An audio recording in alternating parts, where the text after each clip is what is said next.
بسم اللہ الرحمن الرحیم۔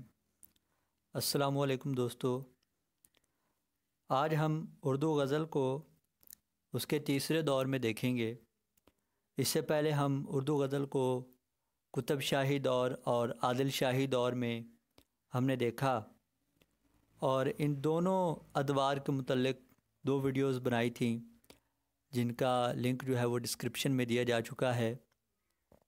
آج ہم اردو غزل کو تیسرے دور میں ڈسکس کریں گے۔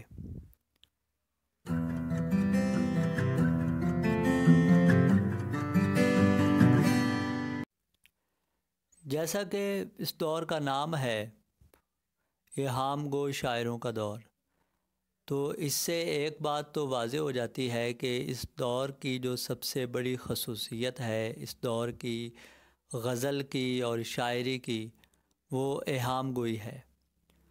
تو الہام گوئی کیا ہوتی ہے یہ سمجھنا بہت ضروری ہے۔ الہام کا مطلب ہوتا ہے وہم میں ڈالنا۔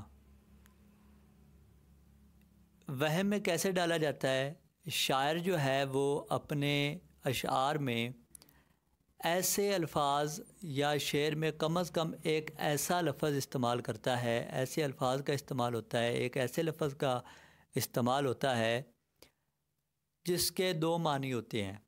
اس لفظ کو ذو معنی لفظ کہا جاتا ہے، 2 معانی والا لفظ۔ تو شاعر جو ہے وہ ایسا لفظ استعمال کرتا ہے اپنے شعر میں، اپنی شاعری میں، جس کے 2 معنی ہوتے ہیں۔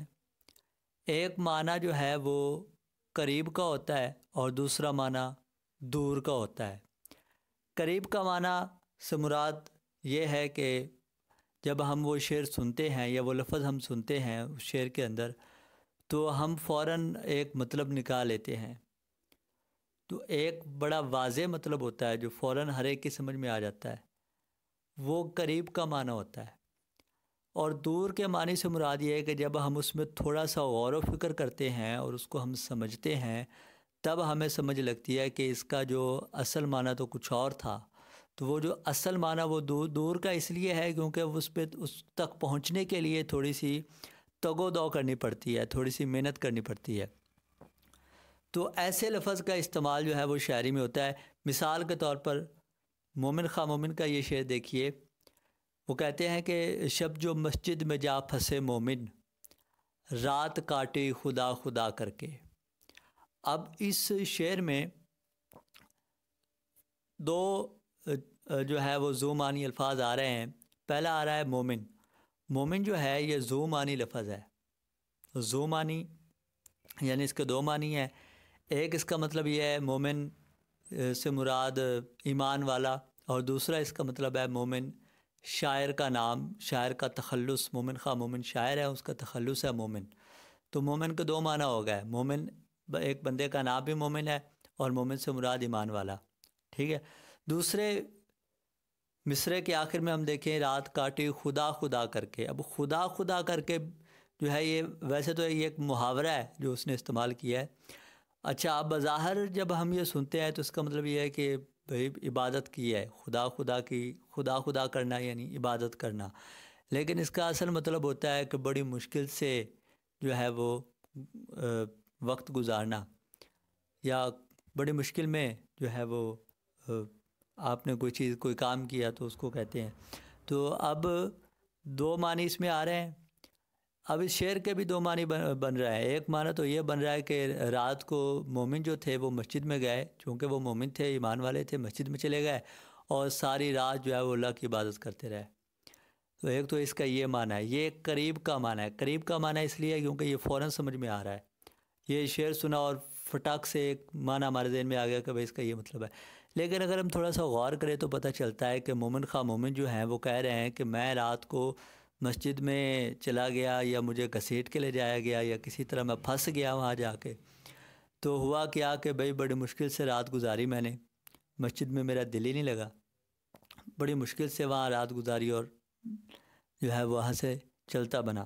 تو یہ ایک اس میں جو ہے نا وہ پایا جاتا ہے۔ مومن خواہ مومن تو خیر اس دور کے شاعر نہیں ہے، لیکن ان کے شعر میں جو ہے وہ الہام ضرور پایا جاتا ہے۔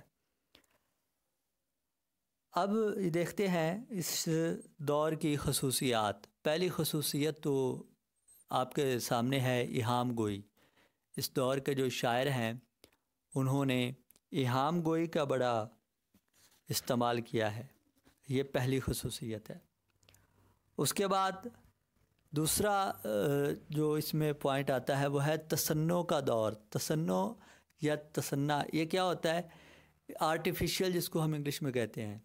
اس میں جو حقیقی الفاظ ہوتے ہیں یا حقیقی مضامین ہوتے ہیں ان سے ہٹ کر جو ہے وہ الفاظ میں بڑی بناوٹ اور بڑے بناؤ سنگار والے ایسے الفاظ، ایسی گفتگو جس میں جو روایتی گفتگو سے ہٹ کر ہوتی ہے اور بڑی جو ہے نا وہ اس میں ایک فیشنیبل الفاظ ہوتے ہیں، فیشنیبل چیزیں ہوتی ہیں، آرٹیفیشل چیزیں ہوتی ہیں، آرٹیفیشل موضوعات اور الفاظ کے حوالے سے، یہ اس دور کی ایک خصوصیت ہے۔